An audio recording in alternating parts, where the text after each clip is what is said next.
The Pakistan Junior League is on the roll. However, the first game did not go in the Gujranwala Giants' favour. Brilliant delivery, in swinging.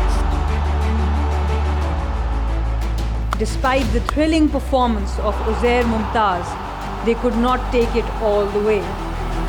And will be the first win. The Bahawalpur Royals were in total control of their game last night. Basit Ali lit up the field with his batting fireworks. 50 for Basit Ali, that's the fastest 50 in the tournament. And Arham Nawab's lethal deliveries helped the Royals seal the deal. All bowled again. The second game of today will see the undefeated Warriors lock horns with the Giants.